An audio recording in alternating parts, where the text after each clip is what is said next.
जिसने स्टंप लगाई ना वो 2 स्टंपें लगा गया, वो 1 स्टंप लगा के जाता है। 2 स्टंपें लगाने वाले जो ऊपर बैठे होते हैं वो लगाते हैं। तो अपने फ्री को हटाने के लिए पैसा लगता है, डॉलर लगते हैं। तो यहाँ पे जैसे आपने ई चलान निकाला है, ऐसे ही हमारा जो वोट है वो होना चाहिए कि नहीं होना चाहिए, बायोमेट्रिक होना चाहिए कि नहीं होना चाहिए। ऑनलाइन देखे जैसे ऐसे ई चलान के ऊपर कैसे 50,000 की मोटरसाइकिल नहीं, उसके 50,000 के चलान चले गए। तो ये जुर्म है कि नहीं जुर्म? उसने क्योंकि उसने एक तो उसने क्या मतलब है नंबर प्लेट उसने सही नहीं की या उल्टी की या जैसे भी की, उसने सी मिटा दिया, जो भी किया, ये क्राइम में शामिल है ना। तो जो वोट चोरी करेंगे वो क्राइम में शामिल नहीं है। मैं सिर्फ आप लोगों से पूछता हूँ, दारों से पूछता हूँ, बताएं।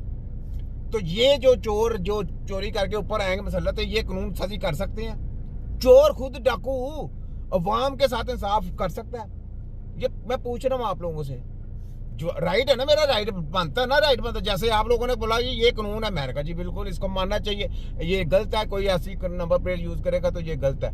ऐसा नहीं होना चाहिए कानून। नंबर प्लेट सीधी होनी चाहिए, साफ होनी चाहिए, जो जैसे लिखी है वैसे लिखी होनी चाहिए, ठीक है। यहाँ पे आप सच है, सही है, मैं वहां पे दारों के साथ हूँ, लेकिन दारों को भी मैं कहता हूँ अपने दिमागों को ओपन करें। आप अपने बच्चों को गुलाम नाम बनाएं। आपने कलमा गो है, आपके इस्लाम में लिखा गया है कि जो जुर्म करता है, जो चोर डाकू लुटेरा, उसको सजाएं देनी है। तो चोर डाकू कौन है? जो बैठे हैं उनके ऊपर पर्चे बनते हैं कि नहीं बनते? इन्होंने कत्ल करवाया कि नहीं, कि ना अपने इक़्तिदार के खातिर जब कुर्सियों से नीचे उतरते हैं, जब ये आम पब्लिक में जाते हैं, तो ये क्या करते हैं? बदमाश पैदा करते हैं। क्या करते हैं? बदमाश पैदा करते हैं। फिर अपने दूसरे हरीफ को मरवाने के लिए उनसे कत्ल करवाते हैं। कत्ल करवाने के बाद फिर जब सीटों पे आते हैं, फिर ये उन्हीं को मरवाते हैं। कितनी बुरी बात है, कितनी बुरी बात है, ठीक है। ये सोचने वाली बात है। मसाज सिर्फ ये कहने वाली कि तो नंबरिंग प्लेट की जो भी किया ठीक किया, वो आपने अच्छा किया, ठीक है। अब आ जाए जरा एक और बात। ये देखें इसका चमकू बाबा चमकू उर्फ बाबा मुवेशिया, जिसका नाम मैंने मुवेशिया डाला हुआ है। सुने जरा। लंदन में वापसी ये फेर है, माइया लबियां ने कि नहीं लबियां? जी सलमान बाग साहब, ਤੁਹਾਨੂੰ ਪਤਾ ਕਿ ਅਸੀਂ 4 ਦਿਨ ਤੋਂ ਲੰਡਨ ਦੇ ਵਿੱਚ ਸੀ। हाँ जी, लंदन से तुसी की टट्टी पॉलिश करोगे ऐसी वाली? ये टट्टियां पॉलिश करे जाता नवाजू की, पता आपको? मैंने आपको क्या, ये नवाजू का टाउट है। नवाजू को अपने ये जो सारे ना इसका गंजा हो गया, ये वो टट्टियां करता है, ये साफ करता है, सफाई की रगड़ाई करने के लिए जाता है ना। जब इकट्ठा हो जाता है ना गोबर, तो ये सफाई करने के लिए जाता है। क्यों भी बाबा चमकू है? बाबा चमकू हकीम हकीम अपने आप डॉक्टर कहता मैं डॉक्टर हाँ, मैं हकीम अपने देखो किस तरह देखो मेरे लफ्ज चोरी करते हैं। चोर ने, डाकू ने, लुटेरे ने, फराडिये लोग ने। मैं विच बातें में अच्छा, मैंने दरमियान में बातें इस तरह से आपको मौजू थोड़ा चेंज कर रहा हूँ कि एक मौजू एक तरफ हिंट करना अच्छी बात नहीं होती, सबको साथ लेके चलना चाहिए। मेरा कोई ये मकसद नहीं है कि मैं जनाब एक बंदे को हिट करता जाऊँ, नहीं। मेरा काम है, मेरे नॉलेज की में जो बातें आई हैं, शायद मैं गलत हो सकता हूँ, मेरा नॉलेज गलत हो सकता है, तो मेरी रहनुमाई करने के लिए मेरा मकसद है कोई दूसरी वीडियो को बनती है तो मुझे उसमें रहनुमाई मिलती है।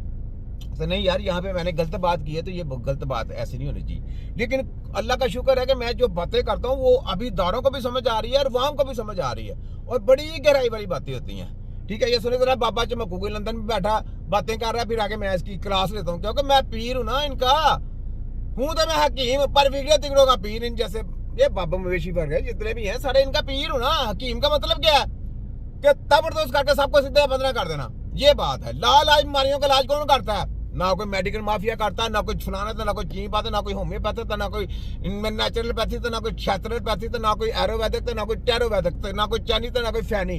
याद रख लो, जितनी भी डेंजर बीमारी है उनका इलाज कौन करता है? मेरा चैलेंज है, वो हकीम के अलावा कोई जम के भी आएगा, तिब्बे नबी टीम के अलावा कोई जम के भी आएगा नहीं कर सकता। चाहे हम दर कृषि वाले ले लें, चाहे यूनिवर्सिटियों के पास चले जाएं, सब गत्ता प्रोग्राम किताबें पढ़ाने वाले, डेड बॉडियों की किताबें पढ़ा के वही सिलेबस जो क्या मतलब कि मेडिकल माफिया को पढ़ाया जाता था, वही किताबें उधर से आके पढ़ाई जाती हैं। कहते हैं जनाब आप नेचुरल डॉक्टर बन गए, वो इतने में खुश हो जाता। तो बेचारे को इलाज करना नहीं आता, तो बिस्ती वाली बात है ना। इलाज मुआवजा करना ये कि बंद जब भी एक स्टडी है, ये किसी यूनिवर्सिटी से मिलेगी? पहले मैं आप लोगों से पूछता हूँ, पहले आप लोगों से ये तो नॉलेज दे दें कि जो बंद रबी की एक स्टडी है, ये आपको कोई यूनिवर्सिटी पढ़ाएगा? हेल्थ देना कोई यूनिवर्सिटी पढ़ाएगा? हेल्थ देना किसी को आता ही नहीं। हेल्थ देना, सेहत देना, बीमारी के साथ लड़ना, बीमारी को आपकी जिस्म से खारिज करना, ये एक हकीम का काम है और बड़ा जान जोखों का काम है। ऐसे नहीं किताबें पढ़ी, रिपोर्टें देखी और आपको रिजेक्शन मार दिए, ये वो लटन करके तो आप जनाब सही हो गए। चाहे आप चैलेंज है ऐसा, सब जाली माफिया, कोई ऐसा इलाज नहीं। ये छोटा हकीम है, ठीक है, मैं इस वजह से कहता हूँ इनको सामने लेके आए ना, जितना भी ये चीपा करने वाले लंदन, अमेरिका, जर्मन, ये इंडिया, वो ये वो सब कुछ, ये सब यकीन करें आपके भाई के नाम से चालू वैसे भाग जाते हैं। कोई नहीं, इनको पता ही नहीं कैसे बीमारी खत्म होती है, कैसे नहीं, कोई सिस्टम का नहीं पता। ये जितनी किताबें पढ़ाई जाती है सब जाली हैं। इंसान की एक स्टडी है, उस स्टडी के मुताबिक आपने जब उसका ट्रीटमेंट करना है, उसकी बीमारी को देख के, अगर आप रिपोर्ट उसकी देखेंगे कभी इलाज नहीं कर सकते। उसकी रिपोर्टों के पीछे जाएंगे या मेडिकल की स्टडियों के पीछे जाके आप उसके मुताबिक आप इलाज करना शुरू कर देंगे तो आप उसको बिगाड़ सकते हैं, कभी इलाज नहीं कर सकते। याद रख लें, कितनी अवेयरनेस दी है आपके भाई ने, छोटा हकीम।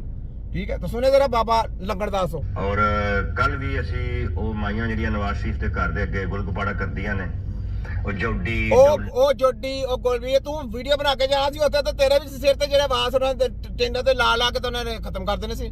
ਅੱਗੇ ਵੀ ਖਤਮ ਹੋਏ ਨੇ, ਥੋੜੇ ਜਿਹੇ ਹੋਰ ਕਰ ਲੈਣੇ ਸੀ, ਤਾਂ ਬਣਾ ਕੇ ਜਾਣੇ ਸੀ। ਉੱਥੇ ਕਹਿੰਦਾ ਮੈਂ ਖਲੋਤਾ ਸੀ, ਮੈਂ ਜਾਇਆ ਸੀ, ਉੱਥੇ ਕੋਈ ਵੀ ਨਹੀਂ ਆਇਆ, ਫਲਾਣਾ ਨਹੀਂ ਕਹਾ। ਓਏ ਉੱਥੇ ਜਾ ਕੇ ਆਪਣੇ ਨਵਾਜੂ ਨੂੰ ਬਾਹਰ ਕੱਢ ਤੇ ਫਿਰ ਬਾਹਰ ਜਾ, ਬਾਹਰ ਕੱਢ ਕੇ ਨਵਾਜੂ ਬਾਹਰ ਕੱਢਣ ਲੱਗਾ, ਉੱਥੇ ਜਲਸਾ ਜੂਸ ਕਰ ਜਾ ਕੇ ਖੋਤੇ ਦੇ ਪੁੱਤਰਾ, ਪਤਾ ਲੱਗੇ ਤੈਨੂੰ, ਫਿਰ ਤੈਨੂੰ ਪਤਾ ਲੱਗੇ ਆਵਾਮ ਆਂਦੀ ਹੈ ਕਿ ਨਹੀਂ ਆਂਦੀ ਜੀ। ਉੱਥੇ ਮੈਂ ਜੇ ਇਹ ਤੁਹਾਨੂੰ ਝੂਠਮ ਝੂਠ 44 45 46 47 ਤੇ 48 49 50 ਤੇ ਲਾਵਾਂ 76 ਤੇ 12 ਤੇਰੀ ਟਿੰਡ ਤੇ ਠਾ ਹੈ ਤੇਰੇ ਖੋਤੇ ਦੀ ਐਸੀ ਦੀ ਤੈਸੀ। ਇਹ ਛੋਟਾ ਕੀ ਇਵੇਂ ਆਪਰੇਸ਼ਨ ਕਰਨ ਵਾਲਾ ਕੀ ਵਿਗੜੇ ਤਿਗੜਿਆਂ ਦਾ ਪੂਰਾ ਚੀਪ ਆ ਤੇ ਲਾਈਵ ਆਪਰੇਸ਼ਨ, ਉਹ ਨਹੀਂ ਕਿ ਕੱਟ ਵੱਟ ਕਰਕੇ ਤੇ ਉਹ ਇਨਫੈਕਸ਼ਨ ਹੋ ਜਾਂਦੇ ਨੇ ਅੰਦਰ, ਉਹ ਫਿਰ ਤੁਹਾਡੇ ਜਿਸਮ 'ਚ ਕੈਂਸਰ ਚਲੇ ਜਾਂਦਾ। ਜਦੋਂ ਕਹਿੰਦੇ ਜੀ ਅਸੀਂ ਤਾਂ ਸਿਰਫ ਸਰਜਰੀ ਕੀਤੀ, ਸਰਜਰੀ ਕਰਨ ਨਾਲ ਸਾਨੂੰ ਨਹੀਂ ਪਤਾ, ਸਾਡਾ ਤੇ ਅਸੀਂ ਤੇ ਉਹ ਕੰਮ ਕੀਤਾ, ਅੱਗੋਂ ਤੁਹਾਡੇ ਜਿਸਮ 'ਚ ਕੈਂਸਰ ਚਲੇ ਗਿਆ। ਉਹ ਕੈਂਸਰ ਹੋਰ ਕਿਸੇ ਵਜ੍ਹਾ ਤੋਂ ਹੈ, ਉਹ ਕੈਂਸਰ ਉਸ ਵਜ੍ਹਾ ਤੋਂ ਨਹੀਂ ਆਉਂਦਾ। ਕੈਂਸਰ ਜਦੋਂ ਆਪਰੇਸ਼ਨ ਕਰਦੇ ਨੇ ਨਾ, ਉਸ ਇਨਫੈਕਸ਼ਨ ਦੀ ਵਜ੍ਹਾ ਤੋਂ ਤੁਹਾਡੇ ਜਿਸਮ 'ਚ ਨਾ ਕੈਂਸਰ ਹੋ ਜਾਂਦਾ। ਸਮਝੇ ਜੀ ਕਿ ਗੱਲ? ਮੈਂ ਬੜੀ ਗਹਿਰਾਈ ਵਾਲੀ ਗੱਲ ਦੱਸਾਂ।